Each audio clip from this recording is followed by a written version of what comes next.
ದೇವ್ರ ಮನೆ ಕೂಡ ಈ ಥರ ರೆಡಿ ಮಾಡಿಟ್ಟಿದ್ದೀನಿ. ಬೆಳಗ್ಗೆ 10 ಗಂಟೆಗೆ ಕೆಲಸ ಶುರು ಮಾಡಿದ್ದಕ್ಕೆ ರಾತ್ರಿ 10 ಗಂಟೆ ಆಗ್ತಾಯಿದೆ. ಇನ್ನು ಅದರಲ್ಲಿ ಹೂ ಕಟ್ಟೋದೊಂದು ಬ್ಯಾಲೆನ್ಸ್ ಇದೆ. ರೆಡಿ ಕಟ್ ಮಾಡಿರೋದೇ ತರಿಸ್ಕೊಂಡೆ ಪ್ಯಾಕೆಟು.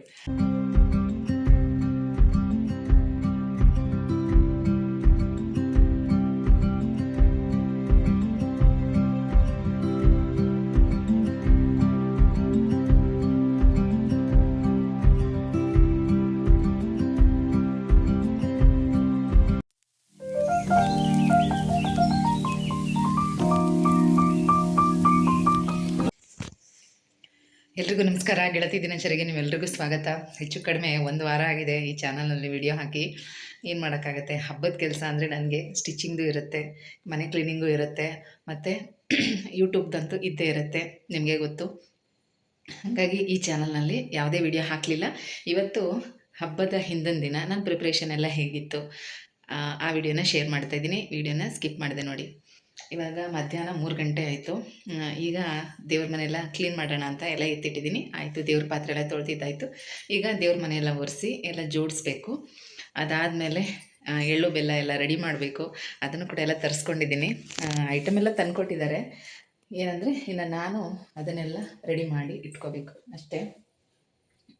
ಅದನ್ನೆಲ್ಲ ರೆಡಿ ಮಾಡಬೇಕು. ಬೆಲ್ಲ ರೆಡಿ ಕಟ್ ಮಾಡಿರೋದೇ ತರಿಸ್ಕೊಂಡೆ ಪ್ಯಾಕೆಟು. ಅಷ್ಟೊಂದೆಲ್ಲ ಟೈಮ್ ಇಲ್ಲ ಕಟ್ ಮಾಡೋಷ್ಟು, ಅದಕ್ಕೆ ಇದು ರೆಡಿ ಮಾಡಿರೋದೇ ತರಿಸ್ಕೊಂಡೆ. ಇದೇ ಫಸ್ಟ್ ಟೈಮ್ ನಾನು ಇದೆಲ್ಲ ಮಾಡ್ಕೊತಾರದು. ಯಾಕಂದರೆ ನಮ್ಮ ಮನೇಲೇನು ಎಳ್ಳು ಬೀರೋದು ಆ ಥರದ್ದೆಲ್ಲ ಏನಿಲ್ಲ. ಅಕಸ್ಮಾತ್ ಯಾರಾದರೂ ಬಂದರೆ ಕುಂಕುಮ ಕೊಡೋದಕ್ಕೆ ಅಂತೇಳಿ ಅಂಗಡಿನಲ್ಲಿ ರೆಡಿ ಮಾಡಿರೋದನ್ನೇ ತಂದಿಟ್ಕೋತಾ ಇದ್ದೆ. ಅಂದರೆ ಅಂಗಡೀಲಿ ಇದ್ನಲ್ವ, ತುಂಬ ಕೆಲಸ ಇರ್ತಾಯಿತ್ತು. ಮನೆಗೆ ಬರೋಷ್ಟಲ್ಲೇ ರಾತ್ರಿ 8 ಗಂಟೆ ಆ ಥರ, 8:30, 9 ಗಂಟೆ ಈ ಥರ. ಹಬ್ಬದ ಟೈಮಲ್ಲಿ 9:30, 10 ಗಂಟೆ ತನಕನೂ ಕೆಲಸ ಇರ್ತಾಯಿತ್ತು. ಈ ವರ್ಷ ಮನೆಯಲ್ಲೇ ಇದನ್ನೆಲ್ಲ ಸರಿ ಮಾಡ್ಕೊಳ್ಳೋಣ ಅಂತೇಳಿ ತರಿಸ್ಕೊಂಡಿದ್ದೀನಿ. ಈಗ ಅದನ್ನೆಲ್ಲ ರೆಡಿ ಮಾಡಬೇಕು ಒಂದೊಂದಾಗಿ. ನಾಳೆಗೆ ಏನೆಲ್ಲ ರೆಡಿ ಮಾಡಿ ಇಟ್ಕೊತಾ ಇದ್ದೀನಿ ಅದಷ್ಟನ್ನು ಇವತ್ತಿನ ವಿಡಿಯೋದಲ್ಲಿ ಶೇರ್ ಮಾಡ್ತಾ ಇದ್ದೀನಿ. ವಿಡಿಯೋನ ಸ್ಕಿಪ್ ಮಾಡಿದೆ ನೋಡಿ.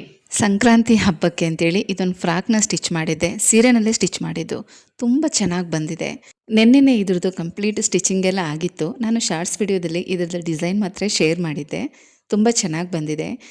ಮತ್ತು ಯಾಕಂದರೆ ಈ ಸ್ಕರ್ಟ್ಗೆ ಲೈನಿಂಗ್ ಅಟ್ಯಾಚ್ ಮಾಡೋದಕ್ಕಿಂತ ಮೊದಲು ಒಂದು ಸಲ ಅವರು ಹಾಕ್ಕೊಂಡು ನೋಡಿ ಆ ಬಾಡಿ ಫಿಟ್ಟಿಂಗ್ ಎಲ್ಲ ಕರೆಕ್ಟಾಗಿದ್ದರೆ ಆಮೇಲೆ ಸ್ಕರ್ಟಿಗೆ ಮಾತ್ರ ಲೈನಿಂಗ್ ಅಟ್ಯಾಚ್ ಮಾಡಿ ಓವರ್ಲಕ್ ಎಲ್ಲ ಮಾಡಿ ಫೈನಲ್ ಫಿನಿಶಿಂಗ್ ಮಾಡ್ಬೋದು, ಐರನ್ ಎಲ್ಲ ಹಾಕ್ಬೋದು. ನಾವು ಕಂಪ್ಲೀಟಾಗಿ ಫಿನಿಶಿಂಗ್ ಮಾಡಿ ಆಮೇಲೆ ಏನಾದರೂ ಫಿಟ್ಟಿಂಗ್ ಸರಿ ಇಲ್ಲ ಅಂದಾಗ ಆಲ್ಟ್ರೇಷನ್ ಮಾಡೋದು ತುಂಬ ಕಷ್ಟ ಆಗುತ್ತೆ. ಬನ್ನಿ ಈಗ ಇದು ಫ್ರಂಟ್ ಡಿಸೈನು ಯಾವ ಥರ ಮಾಡಿದ್ದೀನಿ ಅಂತ ನಿಮಗೆ ಹೇಳ್ತೀನಿ ನೋಡಿ. ಕರೆಕ್ಟಾಗಿ ಈಗ ನಾವು ಬಾಡಿ ಪೋರ್ಷನ್ ಏನು ರೆಡಿ ಮಾಡ್ಕೊಂಡಿರ್ತೀವಿ ಅದನ್ನ ಮಧ್ಯಕ್ಕೆ ಫೋಲ್ಡ್ ಮಾಡಿಕೊಂಡು ಒಂದು ಲೈನ್ ಹಾಕೋಬೇಕು. ನಾವು ಅದ್ರ ಮೇಲೆ ಲೈನ್ ಸ್ಟ್ರೈಟಾಗಿ ಬರಲಿ ಡಿಸೈನು ಅಂತ ಹೇಳಿ. ಮತ್ತು ಈ ಥರ ಲೂಪ್ನ ರೆಡಿ ಮಾಡ್ಕೋಬೇಕು. ಇದು ಸುಮಾರು ನಾನು 4 ಮೀಟ್ರಷ್ಟು ತೊಗೊಂಡಿದ್ದೀನಿ. 4 ಮೀಟ್ರ್ಗಿಂತ ಜಾಸ್ತಿನೇ ಇರ್ಬೋದು ಅಂದ್ಕೊಳ್ತೀನಿ. 5 ಮೀಟ್ರಷ್ಟು ನಾನು ರೆಡಿ ಮಾಡ್ಕೊಂಡಿದ್ದೀನಿ ಫ್ರಂಟ್ ಡಿಸೈನ್ಗೆ, ಮತ್ತು ಬ್ಯಾಕ್ ಸೈಡು ಟೈಯಿಂಗ್ಗೆ, ಮತ್ತು ಸ್ಲೀವ್ಗೆ, ಇದೆಲ್ಲದಕ್ಕೂ ಸೇರಿ. ಸೀರೆನಲ್ಲಿ ನಾವು ಸ್ಟಿಚ್ ಮಾಡ್ತಾ ಈ ಥರ ನಮಗೆ ಜಾಸ್ತಿ ಬಟ್ಟೆ ಸಿಗುತ್ತೆ. ಬಟ್ ನಾವು ಸ್ಯಾರಿ ಬ್ಲೌಸ್ಗಾಗಲಿ ಬೇರೆ ಯಾವುದಕ್ಕಾದರೂ ಈ ರೀತಿ ಡಿಸೈನ್ಗಳು ಮಾಡ್ತೀವಿ ಅಂದರೆ ಬಟ್ಟೆ ಜಾಸ್ತಿ ಇದ್ರೆ ಮಾತ್ರ ಮಾಡಬೇಕು ಅಷ್ಟೇ. ಈಗ ನಾನು ಯಾವ ಮೆಥಡಲ್ಲಿ ಮಾಡ್ತಾಯಿದ್ದೀನಿ ಅಂತ ನೋಡ್ತಾ ಇದ್ದೀರಲ್ವ, ತುಂಬಾ ಈಸಿ ಬಟ್ ತುಂಬ ಚೆನ್ನಾಗಿ ಕಾಣಿಸ್ತಾ ಇತ್ತು. ಕಸ್ಟಮರ್ ಅಂತೂ ತುಂಬಾ ಖುಷಿಪಟ್ಟರು. ಇವ್ರು ನನ್ನ ಹೊಸ ಕಸ್ಟಮರ್. ಹಾಗಾಗಿ ಅವ್ರಿಗೂ ಯಾವ ಥರ ಹೊಲಿತಾರೋ ಏನೋ, ಹೊಸ ಸೀರೆ ಬೇರೆ ಕೊಟ್ಟಿದ್ದೀನಿ ಅನ್ನೋದು ಇದ್ದೇ ಇರುತ್ತೆ. ಬಟ್ ಸ್ಟಿಚಿಂಗ್ ಆದಮೇಲೆ ಅವರು ಕೂಡ ಒಂದ್ಸಲಿ ಹಾಕ್ಕೊಂಡು ಟ್ರಯಲ್ ನೋಡಿದ್ಮೇಲೆ ತುಂಬಾ ಖುಷಿಪಟ್ಟರು. ಫೈನಲಿ ಫಿನಿಶಿಂಗ್ ಅಂತೂ ತುಂಬ ಚೆನ್ನಾಗಿ ಬಂದಿತ್ತು ನೋಡಿ. ಇದೇ ಥರನೇ ಸ್ಟಿಚ್ ಮಾಡೋದು. ಇದನ್ನು ನಾವು ಚೂಡಿದಾರ್ಗೂ ಕೂಡ ಇದೇ ಥರ ಡಿಸೈನ್ ಹಾಕ್ಬೋದು, ಸ್ಲೀವ್ಗಳಿಗೂ ಕೂಡ ಈ ಥರ ಡಿಸೈನ್ ಮಾಡ್ಬೋದು. ಬಟ್ ಬಟ್ಟೆ ಜಾಸ್ತಿ ಇದ್ರೆ ಮಾತ್ರ ಈ ಥರ ಡಿಸೈನ್ ಮಾಡ್ಬೋದು. ನೋಡಿ ಇವಾಗ ಹೇಗೆ ಕಾಣ್ತಾ ಇದೆ ಅಂತ. ಬೇಕಾದರೆ ಇದಕ್ಕೆ ಒಂದೊಂದು ಗೋಲ್ಡ್ ಬೀಡ್ಸ್ನ ಕೂಡ ಹಾಕ್ಬೋದು. ಅದಕ್ಕೆ ಸೂಟ್ ಆಗುತ್ತೆ ಅನ್ನೋದಾದರೆ ಹಾಕಬೇಕು, ಇಲ್ಲದಿದ್ದರೆ ಹಾಕಕ್ಕೆ ಹೋಗಬೇಡಿ. ನಾನು ಇಟ್ಟು ನೋಡಿದೆ ಬಟ್ ಅದು ಸೂಟ್ ಆಗ್ತಾಯಿಲ್ಲ, ಹಾಗಾಗಿ ನಾನು ಬೀಡ್ಸ್ ಹಾಕಲಿಲ್ಲ. ಪ್ಲೇನ್ ಹಾಗೇ ಅವ್ರಿಗೆ ರೆಡಿ ಮಾಡಿ ಕೊಟ್ಟೆ. ಫೈನಲಿ ಫ್ರಾಕ್ ಡಿಸೈನ್ ತುಂಬ ಚೆನ್ನಾಗಿ ಬಂದಿದೆ. ಹಾಗೆ ಸ್ಲೀವ್ಗೂ ಕೂಡ ಅಷ್ಟೇ, ಟೈಯಿಂಗ್ ಏನಾದರೂ ಇಡಬೇಕು ಅಂದರೆ ಒಂದು ಈಸಿ ಮೆಥಡ್ ನಿಮಗೆ ತೋರಿಸ್ತಾ ಇದ್ದೀನಿ. ಇದನ್ನು ಕೂಡ ನಾನು ಯೂಟ್ಯೂಬ್ನಲ್ಲೇ ಒಂದು ವಿಡಿಯೋದಲ್ಲಿ ನೋಡಿದ್ದು, ಮತ್ತು ಫಸ್ಟ್ ಟೈಮ್ ನಾನು ಇದನ್ನು ಟ್ರೈ ಮಾಡಿದ್ದು. ನಾನು ಬೇರೆ ಮೆಥಡಲ್ಲಿ ಮಾಡ್ತಾಯಿದ್ದೆ, ಅದು ಸ್ವಲ್ಪ ಕಷ್ಟ ಅನ್ನಿಸ್ತಾ ಇತ್ತು. ಆದರೆ ಈ ಮೆಥಡ್ ತುಂಬಾ ಈಸಿ ಆಯಿತು. ಕರೆಕ್ಟಾಗಿ ಸೆಂಟ್ರಿಗೆ ನಾವು ಈ ಥರ ಸ್ಕ್ವಯರ್ ಆಗಿ ಗ್ಯಾಪ್ ಎಷ್ಟು ಬೇಕೋ ಅಷ್ಟಕ್ಕೆ ಈ ಥರ ಬಾಕ್ಸ್ ಹಾಕೋಬೇಕು. 1 ಇಂಚಿಗೆ 1 ಇಂಚು ಅಥವಾ 2 ಇಂಚಿಗೆ 2 ಇಂಚು ಆ ಥರ, ಅಂದರೆ ಉದ್ದ 1 ಇಂಚು ಅಗಲ 1 ಇಂಚು ಆ ಥರ ನಾನಿಲ್ಲಿ 1 ಇಂಚೆ ತೊಗೊಂಡಿದ್ದೀನಿ. ನೋಡಿ ಈ ರೀತಿ ಸ್ಕ್ವಯರ್ ಆಗಿ ಸ್ಟಿಚ್ ಮಾಡ್ಕೋಬೇಕು. ಅದಕ್ಕಿಂತ ಮೊದಲು ಅದರ ಮಧ್ಯದಲ್ಲಿ ನಾವೇನು ಲೂಪ್ ಕೊಡ್ತೀವಲ್ಲ ಅದನ್ನು ಇಟ್ಕೊಂಡು ಆಮೇಲೆ ಈ ಥರ ಸ್ಟಿಚ್ ಮಾಡಿಕೊಂಡು 2 ಕಡೆ ನ್ಯಾಚ್ ಹೊಡೆದು ಅದನ್ನು ತಿರುಗಿಸಿ ಲೂಪ್ನ ಎಳ್ಕೊಂಡು ಕಿನಾರಿ ಹಾಕಿದ್ರೆ ಸಾಕು. ಫಿನಿಶಿಂಗ್ ತುಂಬ ಚೆನ್ನಾಗಿ ಬರುತ್ತೆ. ಚೂಡಿದಾರ್ಗೆ ಮತ್ತು ಸ್ಯಾರಿ ಬ್ಲೌಸ್ಗಳಿಗೆ, ಈ ರೀತಿ ಲಾಂಗ್ ಫ್ರಾಕ್ಗಳಿಗೆ ಈ ಡಿಸೈನ್ನ ನೀವು ಆರಾಮಾಗಿ ಟ್ರೈ ಮಾಡ್ಬೋದು. ತುಂಬಾ ಈಸಿ ಮೆಥಡ್ ಇದೆ ಮತ್ತು ತುಂಬ ಬೇಗ ಕೂಡ ಆಯಿತು. ಫೈನಲಿ ನೀವೇ ನೋಡಿ ಸ್ಲೀವ್ ಡಿಸೈನ್ ಹೇಗಿದೆ ಅಂತ. ಈಸಿ ಇದೆ, ನೀವು ಕೂಡ ಟ್ರೈ ಮಾಡಿ.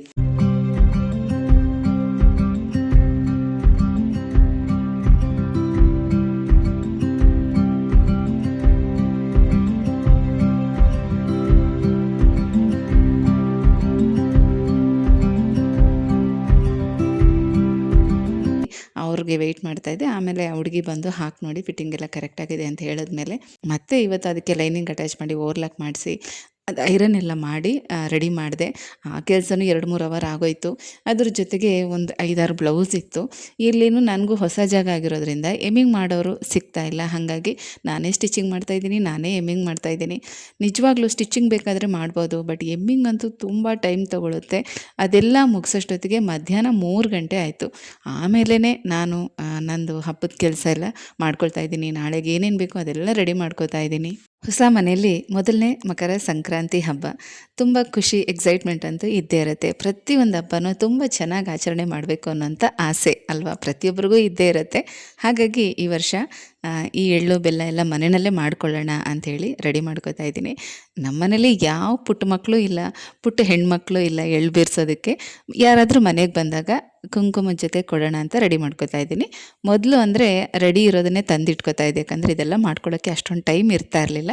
ಹಾಗಾಗಿ ಈಗ ಮನೆಯಲ್ಲೇ ಇದ್ದೀನಲ್ಲ ಅಂಥೇಳಿ ಎಲ್ಲ ಕೆಲಸನೂ ಕೂಡ ಕರೆಕ್ಟಾಗಿ ಅವತ್ತಿಗೆ ಪ್ಲ್ಯಾನ್ ಮಾಡಿಕೊಂಡು ನಾವು ಮಾಡ್ಕೊಳ್ತಾ ಹೋದರೆ ಎಲ್ಲ ಕೆಲಸ ಚೆನ್ನಾಗೇ ಆಗುತ್ತೆ. ಮತ್ತು ಪ್ರತಿಯೊಂದು ಕೆಲಸ ನಾವು ಇಷ್ಟಪಟ್ಟು ಮಾಡೋದ್ರಿಂದ ಯಾವ ಕೆಲಸನೂ ನಮಗೆ ರಿಸ್ಕ್ ಅನಿಸೋದಿಲ್ಲ ಮತ್ತು ಎಲ್ಲ ಕೆಲಸನೂ ತುಂಬ ಚೆನ್ನಾಗಾಗುತ್ತೆ. ಹಾಗೆಯೇ ಏನು 1 ಅವರ್ ಕೆಲಸ ಆಗುತ್ತೆ. ಹಾಗಾಗಿ ಇವತ್ತು ಇದನ್ನು ರೆಡಿ ಮಾಡ್ಕೊತಾ ಇದ್ದೀನಿ.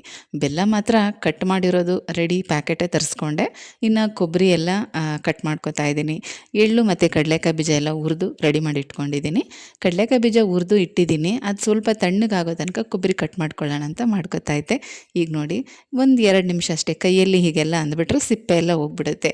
ಸಿಪ್ಪೆ ಇದ್ದರೆ ನನಗೇನು ಅನಿಸೋದಿಲ್ಲ, ಯಾಕಂದರೆ ಸಿಪ್ಪೆನಲ್ಲೂ ಕೂಡ ಫೈಬರ್ ಕಂಟೆಂಟ್ ಇರೋದ್ರಿಂದ ತಿಂದರೆ ಒಳ್ಳೆಯದೇ. ಎಷ್ಟಾಗುತ್ತೋ ಅಷ್ಟು ಸಿಪ್ಪೆ ಕೂಡ ಎಲ್ಲ ತೆಗೆದು ಕ್ಲೀನ್ ಮಾಡಿದ್ದೀನಿ. ಆದರೂ ಅಲ್ಲಲ್ಲಿ ಒಂದೊಂದು ಕಾಣಿಸ್ತಾ ಇರುತ್ತೆ. ಇದ್ದರೆ ಇರಲಿ ಬಿಡಿ ಅಲ್ವಾ, ಯಾಕಂದರೆ ಮನೇಲಿ ಮಾಡಿರೋದಕ್ಕೂ ಅಂಗಡಿಯಿಂದ ತರೋದಕ್ಕೂ ವ್ಯತ್ಯಾಸ ಗೊತ್ತಾಗುತ್ತೆ. ಈ ರೀತಿ ಅಲ್ಲಲ್ಲಿ ಒಂದೊಂದು ಕಡಲೆಕಾಯಿ ಬೀಜದಲ್ಲಿ ಸಿಪ್ಪೆ ಕಾಣಿಸಿದ್ರೆ ಇದು ಪಕ್ಕ ಮನೆಯಲ್ಲೇ ಮಾಡಿರೋದು ಅನ್ನೋದು ಗೊತ್ತಾಗುತ್ತೆ. ಈಗ ಎಲ್ಲ ರೆಡಿ ಮಾಡಿ ಇಟ್ಕೊಂಡಿದ್ದೀನಿ. ಈಗ ಅದನ್ನೆಲ್ಲ ಒಂದು ತಟ್ಟೆನಲ್ಲಿ ಹಾಕ್ಕೊಂಡು ಮಿಕ್ಸ್ ಮಾಡ್ಕೊಳ್ತಾ ಇದ್ದೀನಿ. ಬೆಲ್ಲ, ಎಳ್ಳು, ಕಡಲೆಕಾಯಿ ಬೀಜ, ಹುರ್ಗಡ್ಲೆ ಇದನ್ನೆಲ್ಲ ಸೇರಿಸ್ಕೊಳ್ತಾ ಇದ್ದೀನಿ. ಮತ್ತು ಇದಕ್ಕೆ ಜೀರಿಗೆ ಮಿಠಾಯಿ ಅಂಥದನ್ನೆಲ್ಲ ಹಾಕ್ತಾರೆ, ಮತ್ತು ಬಿಳಿ ಕಲ್ಸಕ್ಕರೆ ಅದನ್ನೆಲ್ಲ ಹಾಕ್ತಾರೆ. ನಂಗೆ ಅದೆಲ್ಲ ಇಷ್ಟನೇ ಆಗೋದಿಲ್ಲ. ಏನಿದ್ರು ಎಳ್ಳು ಬೆಲ್ಲ ತುಂಬ ಚೆನ್ನಾಗಿರುತ್ತೆ ತಿನ್ನೋದಕ್ಕೆ, ಮತ್ತು ಇದನ್ನು ತುಂಬ ದಿನಗಳ ತನಕ ಇಟ್ಕೊಂಡು ತಿನ್ಬೋದು. ಮತ್ತು ಕೊಬ್ಬರಿನಲ್ಲೂ ಅಷ್ಟೇ, ನಾನು ಅದು ಮೇಲ್ಗಡೆ ಬ್ರೌನ್ ಕಲರ್ ಎಲ್ಲ ತೆಗಿಲಿಲ್ಲ, ಅದನ್ನೆಲ್ಲ ಹಾಗೆ ಕಟ್ ಮಾಡಿ ಹಾಕಿದ್ದೀನಿ. ಈ ಥರದ್ದೆಲ್ಲ ಆದಾಗ ನಮ್ಮ ಅಮ್ಮನಿಗೆ ಅಂದರೆ ಚಕ್ಲಿ ಒತ್ತುವಾಗ, ನಿಪ್ಪಟ್ಟೆಲ್ಲ ಮಾಡುವಾಗ ಕರೆಕ್ಟಾಗಿ ಶೇಪ್ ಬರಬೇಕು, ಇದೆಲ್ಲ ಚೆನ್ನಾಗಿರಬೇಕು ಅಂತ ಹೇಳಿದ್ರೆ ಅಮ್ಮ ಒಂದು ಮಾತು ಹೇಳೋರು, ನಾವೇನು ಇದನ್ನು ತೊಗೊಂಡೋಗಿ ಏನು ಮಾರಬೇಕಾ, ಮಾರೋರಾದರೆ ಇದೆಲ್ಲ ನೀಟಾಗಿ ಇರಬೇಕು ಅಂತ ಮಾಡ್ತಾರೆ. ಮನೇಲಿ ಮಾಡಿರೋದು ಹೇಗಿದ್ರೂ ನಾವೇ ತಿನ್ನೋರು, ನಾವೇ ತಾನೇ, ಹೇಗಿದ್ರೆ ಏನು ಅಂತ ಹೇಳೋರು. ನನಗೆ ಆ ಮಾತು ನೆನಪಾಯಿತು. ಹಾಗಾಗಿ ಕೊಬ್ಬರಿನಲ್ಲೂ ಕೂಡ ಆ ಮೇಲ್ಗಡೆ ಬ್ರೌನ್ ಕಲರ್ ಎಲ್ಲ ನಾನು ತೆಗಿಲಿಲ್ಲ, ಹಾಗೆ ಕಟ್ ಮಾಡಿ ಹಾಕಿದ್ದೀನಿ. ಈಗ ಎಲ್ಲ ಒಂದು ಕಡೆಯಿಂದ ರೆಡಿ ಮಾಡಿ ಇಟ್ಕೊತಾ ಇದ್ದೀನಿ. ಗೆಣಸು, ಕಬ್ಬು, ಕಡಲೆಕಾಯಿ ಮತ್ತು ಅವರೆಕಾಯಿ, ಈಗ ನಾನು ಮಾಡಿರೋ ಅಂಥ ಎಳ್ಳು, ಬೆಲ್ಲ ಮತ್ತು ಹೂವು, ಬಾಳೆಹಣ್ಣು ಇದನ್ನೆಲ್ಲ ಒಂದು ಕಡೆ ರೆಡಿ ಮಾಡಿ ಇಟ್ಕೊಂಡ್ರೆ ಊಟ ಎಲ್ಲರದೂ ಆಯಿತು. ಅಡುಗೆ ಮನೆಯೆಲ್ಲ ಕ್ಲೀನ್ ಮಾಡಿ ನೀಟಾಗಿ ಇದನ್ನೆಲ್ಲ ಒಂದು ಕಡೆ ಎತ್ತಿಟ್ಬಿಟ್ರೆ ಬೆಳಗ್ಗೆ ನನಗೆ ಎಲ್ಲ ಸಾಮಗ್ರಿಗಳು ಕೈಗೆ ಸಿಗ್ತಾ ಇರುತ್ತೆ. ಇಲ್ಲ ಅಂದರೆ ಟೆನ್ಷನಲ್ಲಿ ಎಲ್ಲಿ ಏನಿಟ್ಟಿರ್ತೀವಿ ಅಂತ ನೆನಪೇ ಇರೋದಿಲ್ಲ, ಮರೆತು ಹೋಗ್ಬಿಡುತ್ತೆ. ಹಾಗಾಗಿ ನಾನು ಎಲ್ಲದಕ್ಕೂ ಅಷ್ಟೇ ನಾಳೆಗೆ ಏನೇನು ಬೇಕೋ ಅದನ್ನು ಆದಷ್ಟು ಹಿಂದಿನ ದಿನ ಈ ಥರ ಒಂದು ಕಡೆ ಜೋಡಿಸಿಟ್ಬಿಡ್ತೀನಿ. ಅಡುಗೆ ಮನೆಯಲ್ಲಾದರೂ ಅಥವಾ ಸ್ಟೋರ್ ರೂಮಲ್ಲಾದರೂ ಸರಿ, ಈ ಥರ ಜೋಡಿಸಿಡ್ತೀನಿ. ಈಗ ಪೂಜೆ ಸಾಮಾನೆಲ್ಲ ತೊಳೆದಿದ್ನಲ್ವ, ಈ ರೀತಿ ಹಬ್ಬಕ್ಕೆ ಡೀಪ್ ಕ್ಲೀನ್ ಮಾಡುವಾಗ ಪ್ರತಿ ಸಲನೂ ಹೀಗೆ ಮಾಡೋದು. ಹಬ್ಬಕ್ಕೆ ಅರಿಶಿನ ಕುಂಕುಮನ ಹೊಸದನ್ನು ನಾವು ಬಳಸ್ತೀವಿ. ಹಾಗಾಗಿ ಹಳೇದನ್ನು ಈ ರೀತಿ ಇನ್ನೂ 2 ಬಟ್ಲಲ್ಲಿ ಹಾಕಿಟ್ಟಿರ್ತೀನಿ. ಇದು 4 ಕೂಡ ಬೆಳ್ಳಿ ಬಟ್ಲುಗಳೇ. 2 ಹೊರಗಡೆ ಇಟ್ಟಿರ್ತೀನಿ, ಇನ್ನೆರಡು ದೇವ್ರ ಮನೇಲಿ ಇಟ್ಟಿರ್ತೀನಿ. ಈಗ ದೇವ್ರ ಮನೇಲಿರುವಂಥ ಅರಿಶಿನ ಕುಂಕುಮನ ಹೊರಗಡೆ ಇಟ್ಕೊಂಡಿರ್ತೀನಲ್ಲ ಆ ಬಟ್ಲಲ್ಲಿ ಹಾಕ್ತಾ ಇರ್ತೀನಿ. ಹೊರಗಡೆ ಇಟ್ಟಿರೋದು ಬೇಗ ಖಾಲಿ ಆಗ್ತಾ ಇರುತ್ತೆ. ಅಂದರೆ ಪ್ರತಿದಿನ ಹೊಸ್ಲಿಗೆ ಇಡ್ತಾ ಇರ್ತೀನಿ. ಮತ್ತು ಯಾರಾದರೂ ಮನೆಗೆ ಬಂದಾಗ ಕುಂಕುಮಕ್ಕೆ ಕೊಡಬೇಕು ಅಂದರೂ ಕೂಡ ಹೊರಗಡೆ ಇಟ್ಕೊಂಡಿರ್ತೀವಲ್ಲ ಅದೇ ಕುಂಕುಮದ ಬಟ್ಲಿಂದನೇ ಕೊಡ್ತೀನಿ. ಯಾವುದೇ ಕಾರಣಕ್ಕೂ ದೇವ್ರ ಮನೆಯಿಂದ ತೆಗೆದು ಕೊಡೋದಿಲ್ಲ. ಮತ್ತು ನಾನು ಕೂಡ ಅದನ್ನು ಹಚ್ಕೊಳ್ಳೋದಿಲ್ಲ. ದೇವ್ರ ಮನೇಲಿ ಇಟ್ಟಿರೋದು ಅದು ದೇವ್ರಿಗೆ ಮಾತ್ರನೇ ಬಳಸುವಂಥದ್ದು. ಈ ರೀತಿ ಹಬ್ಬದ ಟೈಮ್ಗಳಲ್ಲಿ ಅದನ್ನು ಈ ಹೊರಗಡೆ ಇಟ್ಟಿರೋಂಥ ಕಪ್ಗಳಲ್ಲಿ ಹಾಕಿಟ್ಕೋತೀನಿ.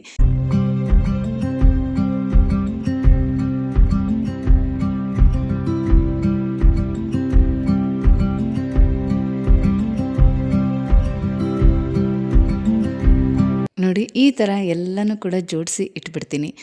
ಇನ್ನು ದೇವ್ರ ಮನೇಲೂ ಕೂಡ ಅಷ್ಟೇ ಊದ್ಬತ್ತಿ, ಕರ್ಪೂರ, ತೆಂಗಿನಕಾಯಿ, ಗೆಜ್ಜೆ ವಸ್ತ್ರ, ದೀಪದ ಬತ್ತಿ ಅದೆಲ್ಲನೂ ಕೂಡ ಅಲ್ಲೂ ಜೋಡಿಸಿ ಇಟ್ಟಿರ್ತೀನಿ. ಬೆಳಗ್ಗೆ ನನಗೆ ಯಾವುದು ಕೂಡ ಹುಡುಕಾಡಬಾರ್ದು, ಗಡಿಬಿಡಿ ಆಗಬಾರ್ದು. ಮತ್ತು ಬೆಳಗ್ಗೆ ಸ್ನಾನ ಆಗಿದ ತಕ್ಷಣ ಯಾವ ಸೀರೆ ಹಾಕ್ಕೋಬೇಕು, ಮತ್ತು ಬಳೆ, ಓಲೆ ಇದೆಲ್ಲ ಏನೇನು ಬೇಕು ಅದನ್ನು ಕೂಡ ಅಷ್ಟೇ. ಹಬ್ಬ ಟೈಮಲ್ಲೇ ಅಂತಲ್ಲ, ಯಾವುದಾದ್ರೂ ಫಂಕ್ಷನ್ಗೆ ಹೋಗಬೇಕಾದ್ರೂ ಕೂಡ ಅಷ್ಟೇ, ಮನೇಲೇ ಯಾವುದಾದ್ರೂ ಫಂಕ್ಷನ್ ಇದ್ದರೂ ಕೂಡ ಅಷ್ಟೇ, ಆರಾಮಾಗಿ ಇರುವಾಗ ಅಂದರೆ ಸ್ವಲ್ಪ ಟೈಮ್ ಮಾಡಿಕೊಂಡು ಅದನ್ನೆಲ್ಲ ತೆಗೆದಿಟ್ಬಿಟ್ರೆ ಕರೆಕ್ಟಾಗಿ ನಮ್ಮ ಪ್ಲ್ಯಾನ್ ಪ್ರಕಾರ ನಾವು ನಾಳೆ ಯಾವ ಬಟ್ಟೆ ಹಾಕ್ಕೊಳ್ತೀವಿ ಅಥವಾ ಹೇಗೆ ರೆಡಿ ಆಗಬೇಕು ಅದೆಲ್ಲ ಕೂಡ ಪ್ಲ್ಯಾನ್ ಪ್ರಕಾರ ಆಗುತ್ತೆ. ಇಲ್ಲ ಅಂದರೆ ಬೆಳಗ್ಗೆ ಗಡಿಬಿಡಿನಲ್ಲಿ ಸೀರೆ ಉಡ್ಕೋದು, ಬ್ಲೌಸ್ ಹುಡ್ಕೋದು ಅಥವಾ ಒಂದು ಸಿಕ್ಕಿದ್ರೆ ಇನ್ನೊಂದು ಸಿಗೋದಿಲ್ಲ, ಈ ಥರ ಎಲ್ಲ ಆಗುತ್ತೆ. ನಾವು ಅಂದ್ಕೊಳ್ಳೋದೇ ಒಂದು, ಆಗೋದೇ ಒಂದು, ಆ ಥರ ಆಗಿಬಿಡುತ್ತೆ. ಇದು ನಾಳೆ ಹಬ್ಬಕ್ಕೆ ಅಂತ ಉಟ್ಕೊಳ್ಳೋ ಅಂಥ ಹೊಸ ಸೀರೆ. ಆಲ್ಮೋಸ್ಟ್ ಅಡುಗೆ ಮನೆ ಕೆಲಸ ಅಂತೂ ಮುಗೀತು. ಇವಾಗ ಎಲ್ಲ ಜೋಡಿಸಿಟ್ಟಿದ್ದೀನಿ. ಮತ್ತು ದೇವ್ರ ಮನೆ ಕೂಡ ಈ ಥರ ರೆಡಿ ಮಾಡಿಟ್ಟಿದ್ದೀನಿ. ಎಲ್ಲ ಜೋಡಿಸಿ ಇನ್ನು ಗೆಜ್ಜೆ ವಸ್ತ್ರ, ಬೊಟ್ಟೆಲ್ಲ ಇಟ್ಟಿಲ್ಲ, ಅದೆಲ್ಲ ಬೆಳಗ್ಗೆ ಮಾಡ್ಕೋತೀನಿ. ಮತ್ತು ಈಗ ಹೂ ಕಟ್ಟಬೇಕು, ಅದೊಂದು ಕೆಲಸ ಬಾಕಿ ಇದೆ. ಬೆಳಗ್ಗೆ 10 ಗಂಟೆಗೆ ಕೆಲಸ ಶುರು ಮಾಡಿದ್ದಕ್ಕೆ ಈಗ ರಾತ್ರಿ 10 ಗಂಟೆ ಆಗ್ತಾಯಿದೆ. ಇನ್ನು ಅದರಲ್ಲಿ ಹೂ ಕಟ್ಟೋದೊಂದು ಬ್ಯಾಲೆನ್ಸ್ ಇದೆ. ಏನು ಮಾಡೋಕ್ಕಾಗತ್ತೆ, ಬರೀ ಹಬ್ಬದ ಕೆಲಸ ಅಂತಂದರೆ ಬೇಗನೆ ಆಗಿಬಿಡತ್ತೆ. ನಮ್ದು ಅದ್ರ ಜೊತೆಲಿ ಸ್ಟಿಚಿಂಗ್ ಕೆಲಸ ಇರುತ್ತೆ, ಮತ್ತು ಈ ಥರ ಯೂಟ್ಯೂಬ್ಗೆ ವೀಡಿಯೋಸ್ ಮಾಡ್ಕೊಳ್ಳೋದಿರುತ್ತೆ. ವೀಡಿಯೋ ಮಾಡ್ಕೊಂಡು ಕೆಲಸ ಮಾಡ್ತೀವಿ ಅಂತಂದರೆ ತುಂಬಾ ಲೇಟ್ ಆಗುತ್ತೆ. ಎಲ್ಲ ಕೆಲಸನೂ ಅಷ್ಟೇ. ಈಗ ಒಂದು ಸ್ವಲ್ಪ ಹೂ ಕಟ್ಟಬೇಕು, ನಾಳೆಗೆ ಎಷ್ಟು ಬೇಕೋ ಅಷ್ಟು ಮಾತ್ರ ಕಟ್ಕೊಳ್ತೀನಿ, ಉಳಿದಿದ್ದೆಲ್ಲ ಹಾಗೆ ಎತ್ತಿಟ್ಬಿಡ್ತೀನಿ.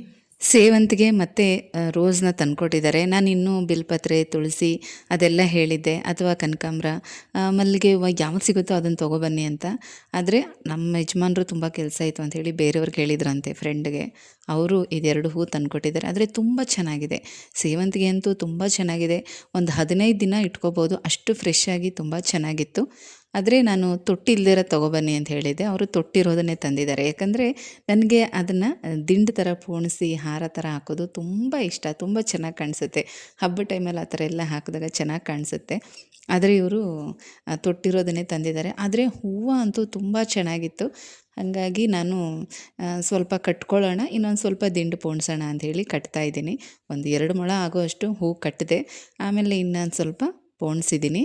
ನೀವು ಅನ್ಕೋಬೋದು ಇಷ್ಟೆಲ್ಲ ಕೆಲಸ ಇರುವಾಗ ಹಬ್ಬದ ಟೈಮಲ್ಲಾದ್ರೂ ಕಟ್ಟಿರೋ ಹೂನೇ ತೊಗೋಬೋದಲ್ಲ ಅಂತ. ಆದರೆ ಅದೇನೋ ಗೊತ್ತಿಲ್ಲ, ಇದು ನಮಗೆ ಸುಮಾರು ವರ್ಷದಿಂದ ಅಭ್ಯಾಸ ಆಗಿಬಿಟ್ಟಿದೆ. ಮೊದಲಿಂದನೂ ಹಾಗೆ ಈ ಥರ ಹಬ್ಬ ಹರಿದಿನಗಳು ಮನೇಲಿ ಫಂಕ್ಷನ್ ಅಂದಾಗ ಬಿಡಿ ಹೂನೇ ತಂದುಬಿಡ್ತಾಯಿದ್ರು. ಯಾಕೆ ಅಂದರೆ ಬಿಡಿ ಹೂ ಆದರೆ ಜಾಸ್ತಿ ಆಗುತ್ತೆ ಅಂತ.